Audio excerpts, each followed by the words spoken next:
Teofimo, Lopez, and Terence Crawford, the pound for pound, arguably top 5 best fighters in the world. You could put both of these guys within that top 5. They're going at each other. They're going at each other's throats. And Teofimo Lopez has made it clear that he wants to fight Terence Crawford. And a lot of people are calling him crazy. Stick to 140. Stay at 40. We know you can't make 35. Whatever you did at 35, you accomplished, became undisputed, beat Lomachenko, but stay at 40 where, you've already beaten Josh Taylor, big fight, but, stay away from 54, 47 where you could potentially face the pound for pound best fighter in the world, Terence Crawford. It's a bad idea, but Terence Crawford has replied and said things like going at his own career, telling Teo to stay in his lane, do his own thing. But it's just interesting to see that Teofimo Lopez is so willing to fight a guy like Terence Crawford because, you look at it and you think that Terence Crawford just runs through Teofimo, but Teofimo has also said a lot about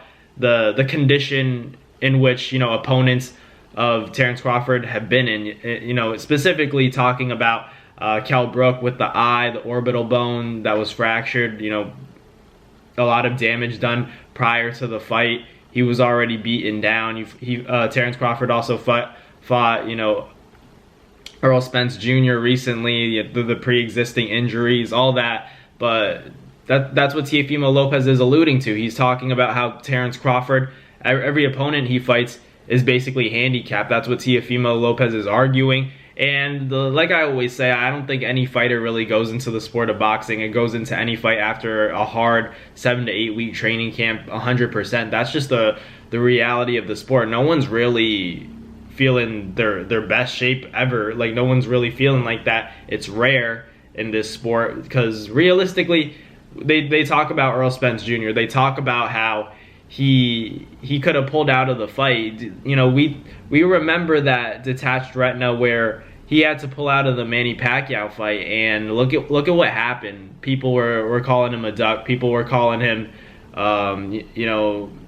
not great things because everyone assumed that the detached retina was an excuse. So if he was able to pull out of the Manny fight and then he goes into the Terence Crawford fight, pulls out because of a rib injury, because of the cataract surgery that he was supposed to have, like what's the backlash going to be like? So there's a reason why that Earl Spence couldn't pull out of the Terence Crawford fight, but also Terence Crawford whooped Earl Spence. There's no doubt about that. Earl Spence knows that.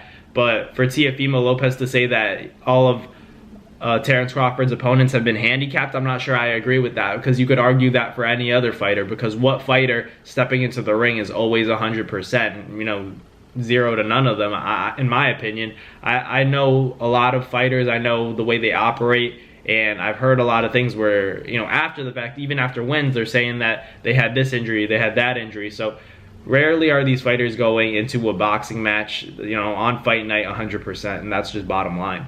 That's the way the sport has been. That's the way the sport will always be. In a sport that's so taxing, it takes a toll on the body. But in terms of Terence Crawford versus Teofimo Lopez, that's still a very exciting fight. I think that Teofimo Lopez, he said that he just wants to challenge himself. He didn't really make it personal until Terence Crawford kind of takes offense to when someone calls him out. And I understand that, but at the same time, it's also the way the sport's supposed to be. The guys like Teofimo Lopez, they're going to call out the best fighters in the world. When he's the best at 35, he's proven to be, one of the best at 140. He's going to call out the best at 47, and that guy's Terence Crawford, even though that fight could potentially happen. If it were to happen, hypothetically, would probably go down at 154 pounds. Teofimo coming up that much weight, it sounds crazy, but Teofimo's if you know about his physique, you know that he's a pretty filled out 140 pounder. So seeing him go to 54 isn't really that outlandish, at least in my opinion. But in terms of stylistically, you have to favor Terence just because he's the top dog at 47. He's the pound for pound #1 fighter in the world. But then you have to also consider that Teofimo Lopez has accomplished a lot in the sport. He's accomplished more than Devin Haney. He's accomplished more than Gervonta Davis. He's accomplished more than Shakur Stevenson. So that's telling to what he deserves. He deserves to call shots. And Devin Haney's father called out Teofimo Lopez for wanting to fight Terence Crawford and saying that he better stay away from him. He doesn't deserve anything against Terence Crawford. So if that's the case, Devin Haney's father should really want to make the Teofimo Lopez fight.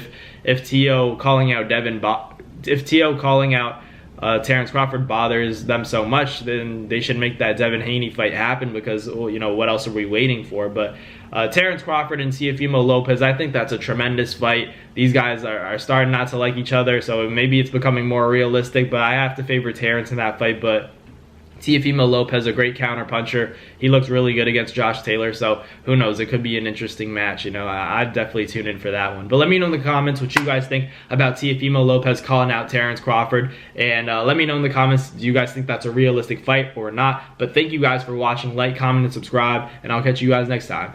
Peace. That's going to do it for another Nads Fight Media video, guys. Thank you guys so much for watching. It's been your boy, Matt Nabong, with another video. Hope you guys enjoyed it all. Thank you guys for the constant support. Salute to y'all always. It's been your boy.